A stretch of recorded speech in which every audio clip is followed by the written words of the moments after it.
그래서 10번 찍어 안 넘어가는 나무 없다라는 이 속담은 스토킹과 관련해서는 없어져야 하는 속담으로 봐야 합니다. 10번 찍으면 큰일 납니다.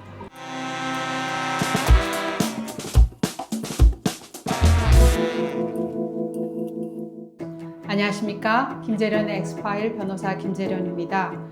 요즘 스토킹 살해 사건에 대해서 기사가 많이 나오고 있습니다. 오늘은 스토킹에 대해서 알아보겠습니다.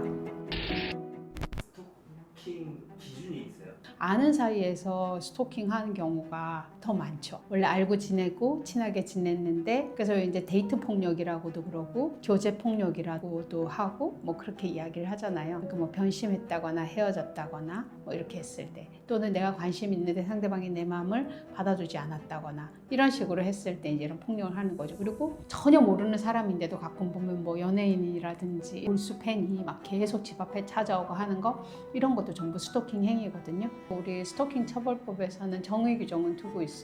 그게 뭐냐 하면은 상대방으로 하여금 불안감이나 공포감을 느끼게 하는 그런 접근하는 행위, 연락하는 행위, 지켜보는 행위 이런 것들을 하는 거는 스토킹 행위, 그리고 그것이 지속적으로 반복적으로 이어졌을 때는 스토킹 범죄 이렇게 본다.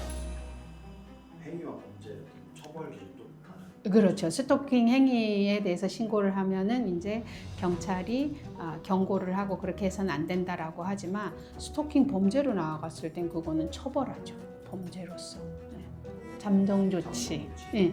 잠정 조치라고 하는 거는 왜 잠정 조치라는 표현을 쓰냐 하면 최종적으로 그 사람이 스토킹 범죄로 처벌받기 전이지만 너무 위험해서 피해자에게 해를 가할 수 있으니까 그 절차가 진행되는 동안에 조치를 먼저 하는 거죠. 우리가 어떤 범죄는 최종적으로 무죄 추정의 원칙이 적용되고 판사가 뭐 징역 몇 년, 벌금 몇백만 원 이렇게 해야지만 처벌이 되는 거잖아요. 근데 판사가 판단하기 전에도 지금 너무 위험하니까 잠정적으로 위험을 낮추는 조치를 먼저 취하는 거. 그게 잠정 조치거든요. 스토킹 행위가 있을 때는 피해자가 신고하거나 할 수 있고 근데 이런 스토킹 행위가 지속적으로 반복적으로 이루어졌다 그랬을 때는 스토킹 처벌법 위반의 범죄 행위이기 때문에 피해자의 요청에 의해서 또는 수사기관이 직권으로 잠정 조치 요청을 하고 그러면 검사가 법원에다가 청구를 하면 판사가 이제 잠정 조치 결정을 내리거든요. 근데 그 과정에 경찰은 이거 되게 필요하다라고 생각했는데 검사가 봤을 때는 뭐 그렇게까지 위험한 건 아닌데 그러면 경찰의 잠정조치 요청을 받아주지 않는 거예요. 그러면 판사한테 이 사건이 잠정조치에 대한 게 올라가지 못하잖아요. 또는 검사가 이거는 경찰 요청대로 잠정조치를 하는 게 맞겠네. 그래서 잠정조치를 법원에 청구를 해요. 근데 판사는 또 이 서류로만 보게 되니까 뭐 그렇게 위험한 것 같지 않네 라고 생각해가지고 잠정조치를 내리지 않는 경우가 있거든요.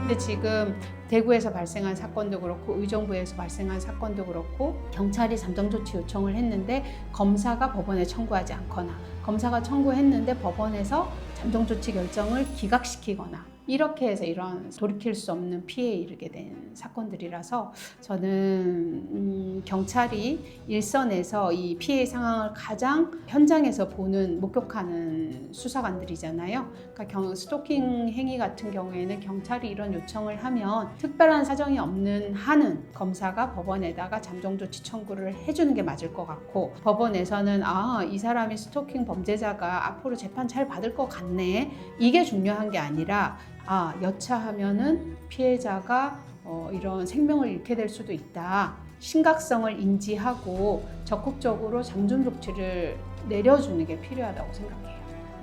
해결 방안이 있죠. 근데 그게 효과가 뭐 단박에 나타나거나 이러기는 좀 어려운 부분이 있는데 일단은 스토킹 발생한 사건에 대해서는 신속하게 잠정 조치가 내려지고 이런 것들이 필요할 것 같고 그 다음에 근본적으로는 왜 이렇게 스토킹 행위를 계속 하는지를 좀 들여다볼 필요가 있거든요. 내가 사랑한다는 이유로, 좋아한다는 이유로, 내 마음에 든다는 이유로 상대방을 소유하려고 그러고 또 상대방이 헤어지자라고 했을 때 집착하고 이런 과도한 소유욕이라든지 집착욕이 이런 스토킹 범죄에 이르는 걸로 분석이 되고 있거든요. 그래서 독일의 심리학자가 스토커 한 100명 정도를 실제 분석을 해봤더니 이 사람들이 공통적으로 소유욕이라든지 집착욕이 너무 강했다라는 거죠. 우리 현실에서 보게 되면 주변에서 친구들이 이제 오랜 기간 동안 누구하고 사귀다가 상대방이 헤어지자고 했을 때 그걸 받아들이지 못하고 하늘이 무너지는 것처럼 생각하고 땅이 꺼지는 것처럼 좌절하고 이러는 경우들이 있는데 그냥 본인 스스로 그런 고통을 느끼는 거에서 멈추는 것이 아니라 너가 나로 하여금 하늘도 없고 땅도 없게 만들었다. 그래서 내가 살아갈 의미가 없다면 너도 살아갈 의미가 없어야 된다. 그리고 너는 내 것이어야 된다. 이런 생각 때문에 상대방한테 가서 다시 만나자 그러고 돌아오지 않는 거에 대해서 앙심을 품고 너 죽고 나 죽자라는 심정으로 상대방한테 가서 이런 흉기라든지 위험한 물건을 가지고 공격을 하고 이런 일이 있기 때문에 근본적인 해결 방법은 어려서부터 내가 원하는 것이 이루어지지 않았을 때 공부 같은 거는 나만 혼자 열심히 하면 되잖아요. 공부는 책은 움직이지 않으니까. 근데 인간관계는 나만 열심히 한다고 되는 게 아니라 상대방의 마음도 나와 같아야 되는 거잖아요. 근데 상대방이 나하고 마음이 같지 않다라고 했을 때 그럴 때에는 어느 단계에서 멈출 수 있어야 되고 그 멈추게 되면서 자기 안에 일어나는 여러 가지 갈등이라든지 상처 이런 것들을 어떻게 이걸 내가 잘 컨트롤을 하고 승화를 시킬 것이냐 여기에 대해서 자기 감정을 좀 삭히고 이런 심리적인 안정을 얻기 위한 이런 부분에 대한 교육이 저는 필요하다고 생각하거든요. 학교 다닐 때 뭐 음식 만드는 법에 대해서도 실제 배우고 또 달리기도 연습해보고 이렇게 하잖아요. 체력을 단련하는 그런 교육을 받는데 마음을 단련하고 마음을 좀 컨트롤하는 거에 대해서도 어려서부터 학교 교육 과정을 통해서 이론적으로도 배우고 역할극을 통해서 좀 이런 걸 해보고 그리고 이런 역할극을 통해서 내가 어떤 상실감을 느꼈을 때 내 감정을 컨트롤하지 못하게 되면 어떤 파국적인 결과를 맞게 되는지 내 인생에 있어서만 파국을 맞이하는 게 아니라 누군가의 삶에 얼마나 심각한 영향을 미치게 되는지 이런 것들을 간접적으로 좀 경험하고 체험하도록 해서 아 현실에서 이런 일이 발생했을 때 내가 여기서 멈춰야겠구나 라고 생각하고 여기서 멈춰도 또 내가 사랑할 만한 사람은 이 세상에 많이 있다 이런 걸 알아야죠. 10번 찍어 네. 넘어가는 나무다 라고 해서 TV에도 많이 나오는 네. 단어들이지만 요즘에는 그러면 안 되는 거고 그럼요. 그래서 10번 찍어 안 넘어가는 나무 없다라는 이 속담은 스토킹과 관련해서는 없어져야 하는 속담으로 봐야 합니다.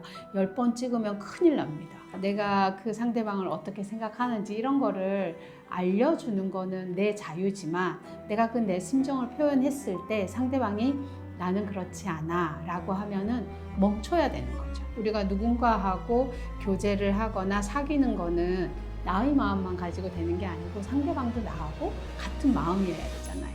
그리고 진짜 내가 좋아하는 사람이라고 하면 그 사람이 원하지 않는 것, 그 사람이 불편해하는 것에 대해서는 멈추는 것. 그게 어떤 의미에서는 진정한 사랑일 수도 있다고 생각합니다. 스토커가 몰래 비밀번호를 확인해가지고 뭐 침대 밑에 있다가 야, 저 사람이 우리 집 앞에 와서 서 있는 것 자체가 너무 무서워. 애기가 저러니까 내가 너무 더 스트레스를 받는다. 스토커라 그러면 사이코가 하는 행위.